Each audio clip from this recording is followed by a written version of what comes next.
People that are saying Christ is king are radical. No, we're just not controlled by the Zionist lobby, and we're not going to stop saying Christ is king. Because anybody that's not controlled by Zionists are now being called radicals, and now they've moved on to pretending that we're funded by Qatar. And so you always know the marker of who's actually not beholden to them, because it's who is being attacked the hardest. So recently, Candace Owens had a podcast about the power and influence of the Israel Lobby in the United States, as well as the ADL and the tactics they use, which now can be seen from miles away. And also she gets into things that Trump said about the Israeli government that raised some eyebrows and questions. So that's what she's going to be talking about at first. So let's watch and let's react. Please like the video and subscribe to the channel. He seems to also, and I think this was to send a message to Bibi, be reversing course on his earlier message that he would support a regime change in Iran. Here's what he said when asked today about a regime change in Iran.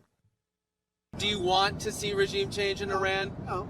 If there was, there was. But no, I don't want it. I'd like to see everything calm down as quickly as possible. Regime change takes chaos. And ideally, we don't want to see so much chaos. So we'll see how it does. You know, the Iranians are very good traders, very good business people, and they got a lot of oil. They should be fine. They should be able to rebuild and do a good job. They're never going to have nuclear, but other than that, they should do a great job. Well, I'm glad he says that in one way, but then he says they're never going to have nuclear. Well, what does that mean? Enrichment or weapons? We know they didn't have weapons. That's what Tulsi Gabbard said 6 weeks ago, and then they said weeks away all of a sudden in the day before the U.S. bombing strikes. So this is going to come back up again. People are going to clamor for war. Netanyahu is, Likud is, all the neocons are. There's going to be breaking news. Iran, despite the fact that my administration is calling this a stunning success, mission accomplished, actually did get the uranium out, which does seem to be the case according to satellite imagery. So I'm glad there's not regime change, but dang, we sure flirted with it there, didn't we? He's even like complimenting Iran here, and I think that's because he knows that Bibi's going to see it, and he's upset, he's angry, and he should be angry because Bibi Netanyahu does not respect anyone. He's never respected anyone, and I want to be clear, this has been the consistent messaging from Zionists since truly the first Zionist lobby. I mean, this is just, they don't listen, and they openly say psychopathic things in their government. I'm talking about the Israel government, their commentary that they have made about the Palestinian genocide. They don't care because, like I said, there's no consequences for anything. When you can be defended and have people falling over themselves to defend you. Yeah, you can be a war criminal that is committing genocide in Gaza, and the U.S. president is going to support you and catch your back no matter what. And that's what Trump's doing. People say that he's upset at Netanyahu. Well, that doesn't bear out in terms of policy. We got into this war for Israel's sake. We give Israel $20 billion a year now since October 7th for Israel's sake. We get involved in all the regime change wars that they want to get us involved in. And don't trust me, there's complicity on the U.S. side by supervillains as well, but there's no real evidence that he wants to send a message to Netanyahu. And Candace is totally right about this, by the way, but on that part, that's a little bit, not supported by the facts. He would just have to threaten to withdraw aid from Netanyahu if he wanted to send a signal. He's not going to do that. When you are committing murderous crimes, what is your incentive to stop? It's got to be a high for you to murder people at a certain point. This is what happens when you reward a terrorist state. And they've been open in the past, even in their publications. A lot of history is intentionally getting buried. And I really encourage people to go back and learn about the initial Zionist lobby. I mean, take it all the way back to just before the turn of the 20th century to learn who has been pushing these objectives on behalf of Zionists who one day woke up and decided as a political movement that they needed a state. And Theodore Herzl was not religious, which makes it even more hilarious that people think it's their biblical duty to defend the modern state of Israel. When the modern state of Israel was being established, they weren't making any biblical arguments.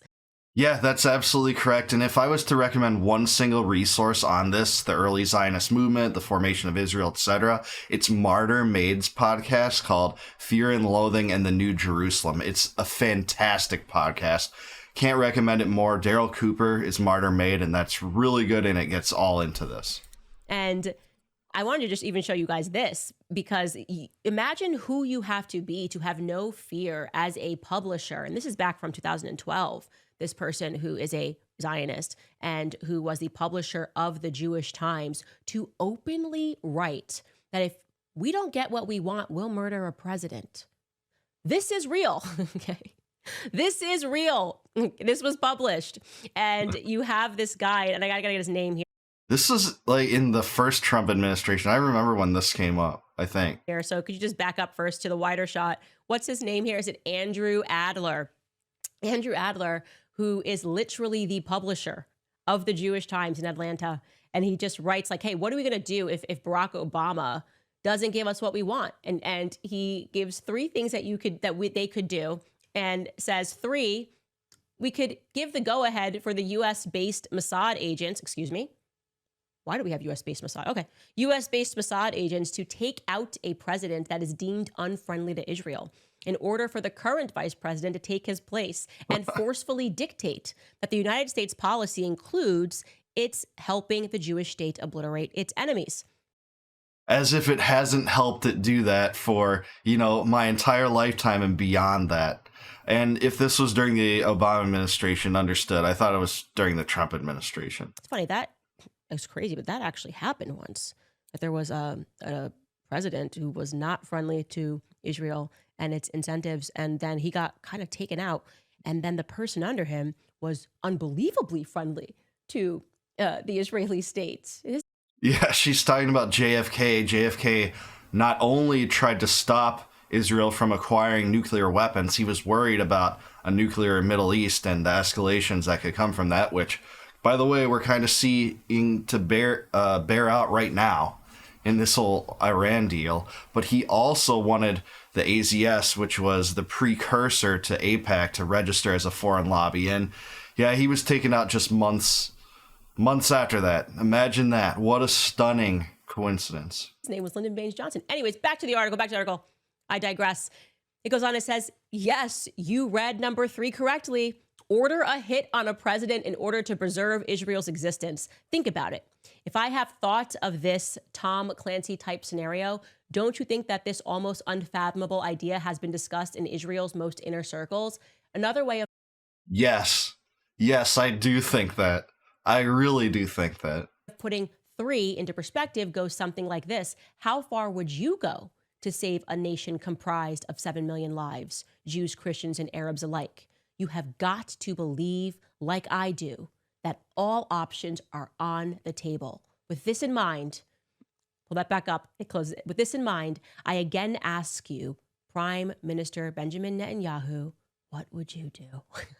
Like openly calling for him to assassinate a president if he doesn't do what he wants. Like that is kind of, I think, carefully paints why there is so much fear when it comes to Israel in the political world and in the social world. People don't want to stand up and say anything because they're not playing around. They will ruin your effing life, okay? I lived this last year. Oh, I maybe think Israel is doing something wrong. We're coming for your job. We're coming for your finances. We're coming for that tour in Australia. You won't be able to move, Candace. Yeah, that's what it is. You're an automatic anti-Semite in the eyes of people, even if you're Jewish. They did this to Norm Finkelstein and Glenn Greenwald and Dave Smith and Aaron Mattei and Max Blumenthal, all Jews that are critics of Israel for good reason. And they don't care. They don't care what you are. They're just going to still try to ruin your life anyway. The narrative matters more than the truth. And we're seeing that played out right now. You can't even go to Australia because we're running it. Yeah, that was the Zionist lobby of Australia that did that. Because, oh my God, the horror. How you can't have a platform anymore if you stand against us. So yeah, guys, this is kind of been a running theme. And by the way, that publisher, you'll be pleased to know the Secret Service looked into him, but obviously nothing happened because you can just kind of publish these things, not expect there to be any consequences when you make a laced threat on a president's life. And you've kind of maybe done that before. Right now, Marjorie Taylor Greene, by the way, is catching heat because she just tweeted, Skylar, I think you could pull this up live, but like she just tweeted that Israel killed JFK. And they're like, oh, she's gone insane. No, that didn't happen. He was fighting with Israel's prime minister and he wanted AIPAC to register. under the FARA Yeah. Act Yeah. as a foreign agency, so we could see what money they're moving into the United States for influence. And then, but it was just convenient for Israel that JFK got shot. It was just convenient, you guys. Totally convenient.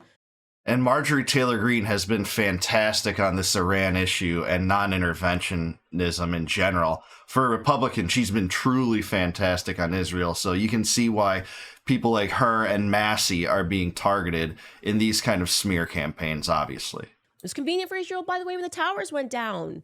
And like everyone who talks about those dancing Israelis are just crazy conspiracy theorists. What would you do? They'll sometimes say they were cheering Israelis. And to be clear, she's referencing a time where shortly after the 9/11 attacks, there was videos from some Israelis in New York City essentially cheering that, you know, this attack had happened. Apparently, the Secret Service investigated them, found nothing dubious about it. But, you know, that when you bring that up, you're automatically a total conspiracy theorist, even though that even the FBI and the U.S. government acknowledged that that incident happened and they were looked at. So that's what you got out of this. What should Bibi Netanyahu do? Yeah, those are the kind of scenarios that run through people's minds. And add that on top of a blackmail ring, which we still are never going to see the files for, Jeffrey Epstein, and they have got DC on lock. And so you always know the marker of who's actually not beholden to them because it's who is being attacked the hardest. And it has been insane to see over the last couple of months the attacks that are being thrown at me and Tucker Carlson, Ian Carroll, and Dave Smith, who's Jewish and just like has a conscience like everybody else does and is like, this isn't okay. And the ADL, which has been behind a lot of this, remember they tried to fund the report, Jordan Peterson, it was funded by the ADL ultimately, the Christ is King report. The people that are saying Christ is King are radical. No, we're just not controlled by the Zionist lobby and we're not going to stop saying Christ is King. By the way, Christ is King. I'm not going to stop saying it either. I don't make it a point to say that in every video or anything. But just to defy the ADL and what they want and calling that anti-Semitic, yeah, Christ is King. Anybody that's not controlled by Zionists are now being called radicals, and now they've moved on to pretending that we're funded by Qatar. I have told you guys 1,000 times, I am not funded by any foreign entity. Hand on the Bible. I would never, I mean, that is so absolutely ridiculous. But now people are alleging it.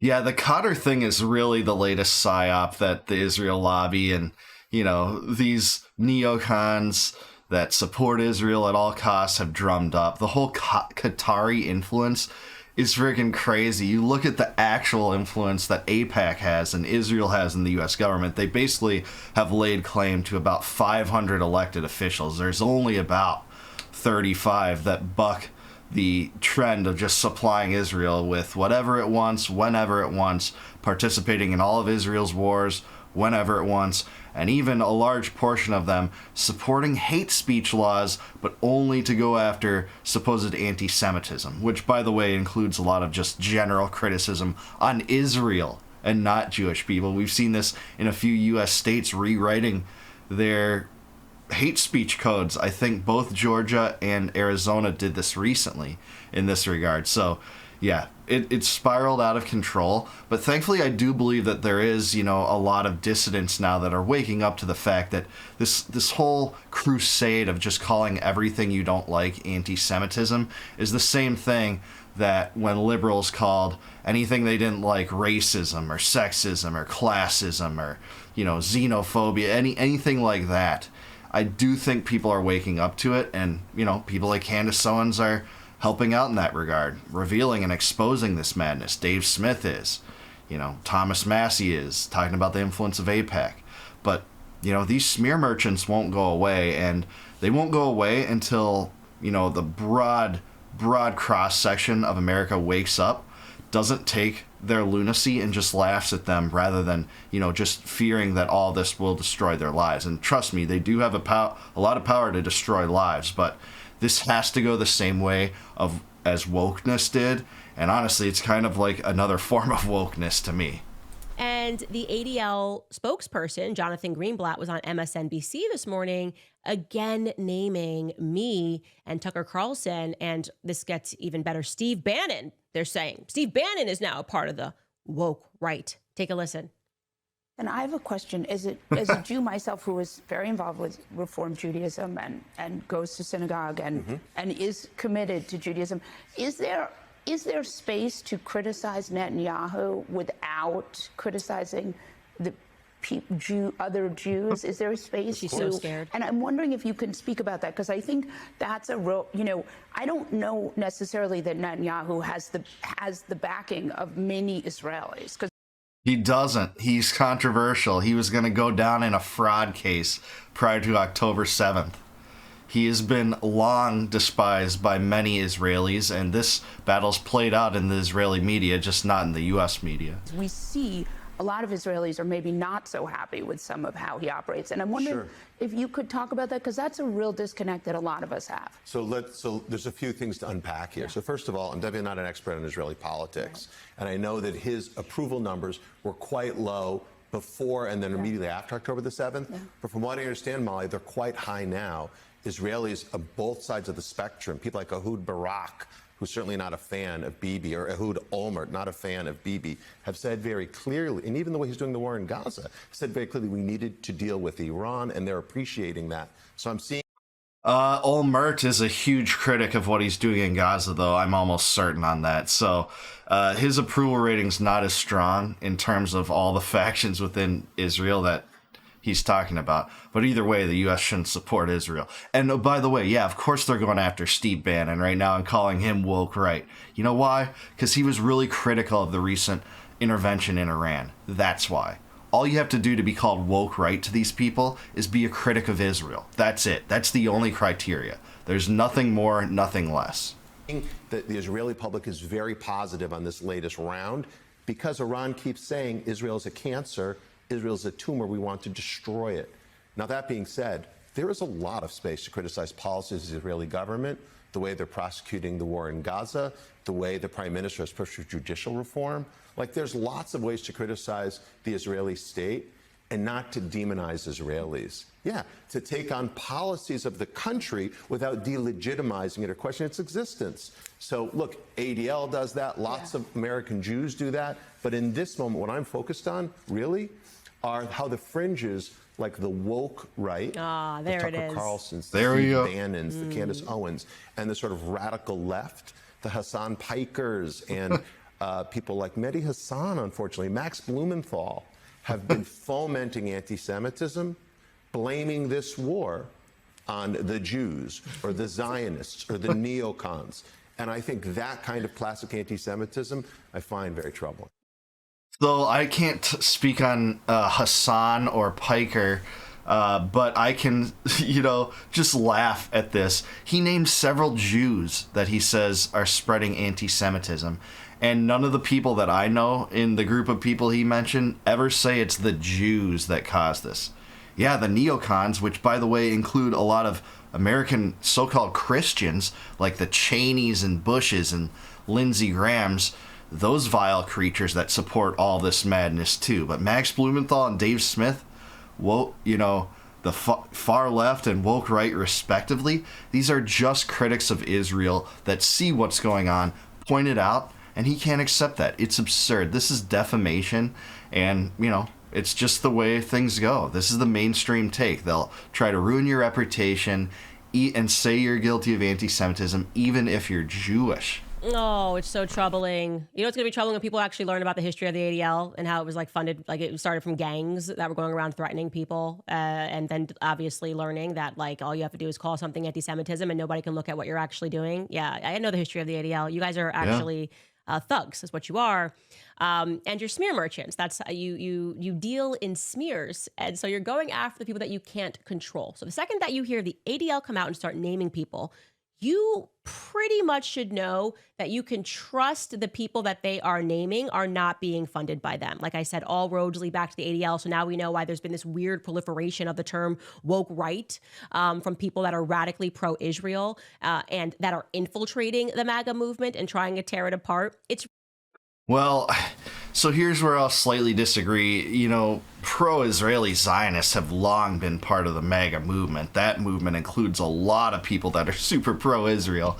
It's Miriam Adelson, and it's basically Trump's entire cabinet. It's AIPAC. Trump-linked politicians and Trump himself have long been supported by the Israel lobby, and this isn't just some recent infiltration of very pro-Israeli Zionists in the Republican Party calling out the so-called woke right. This has long been the case. And that's been the case of U.S. politics in general, how much influence the Israel lobby has. The woke right thing is a psyop. It's designed to scare people about certain people that happen to be critics of Israel and are within the right. Again, that's the only criteria they use in calling someone woke right, have, right-wing social preferences, but also happen to be critics of Israel. And that's the only criteria. Find someone that they call woke right that isn't critical of Israel. Just find them. I dare you. You can't. Ridiculous. It is. I mean, it's so ridiculous. And I want to say this. One of you guys sent me an email last night because I think many of you who sent other emails were so surprised by what you didn't know about World War II, because we got into, I mentioned the Havara Agreement as one thing that I was like, okay, this is something I didn't know. And somebody said, Candace, are you going to speak about the genocide of the Germans, like leading up to that, World War I, World War II? Yeah, I've spoken about that. It's why there's a pretty high bounty on my head, but I'm happy to speak about it again. Yeah, so I think Candace was generally very correct in this video, talking about the defamation tactics of the ADL, the Israel lobby, and everything linked into all this mess culturally. They say that there's a woke right out there. It's critics of Israel. That's all they mean by that, critics of Israel on the right. But ironically, what is more woke? Pointing that out and using anti-Semitism as a bludgeon against any form of criticism over the Israeli state? It just seems a lot to me like when liberals, used racism or sexism as a bludgeon against any facts about sex or genetics, or, say it's, sexist if you say men can't get pregnant, and using sexism as a bludgeon against that. This is a woke tactic. And that's what's so ironic about this. There is a woke right, and it's those that use anti-Semitism as a bludgeon against any genuine and earnest criticism of Israel. That's the true woke right. But I digress. Here's what we're dealing with. The Israel lobby and the ADL are going to continue to have political power until Americans stand up and resist it. It's going to take regular Americans. Dissidents already know this. I bet a lot of them are watching this. They know, they go throughout their lives and laugh at this stuff, point out the idiocy it is, and aren't that afraid of it. Some people have jobs where they have to be a little bit afraid of it, or if they're at their work, at that point they have to, be very conscious about these things, and I can't blame them. I don't blame them at all. That's, a societal fact that we just have to deal with, I suppose. But until Americans stand up by and large and see this stuff for what it is, it's stupid smearing, and hopefully those words go the way of sexist and racist accusations after everything, and we don't have to deal with this anymore. Maybe people are waking up more and more. We'll see, but I thank Candace for covering this. Subscribe to her channel. She's great too, especially on Israel and Israeli aid and U.S. intervention on behalf of Israel. She's so good on those issues. I really appreciate her in that space. And please like my video and subscribe to my channel. Let me know in a comment below, do you agree with Candace Owens? What can be done to sideswipe the power of the ADL and the Israel lobby? I want to hear your suggestions on that one. And please consider becoming a YouTube member or Patreon patron to support my channel. I'd really appreciate it. And until I see you guys next time, no more war, no more debt, no more inflation, and no more empire. Peace out, guys. I'll catch you in the next one.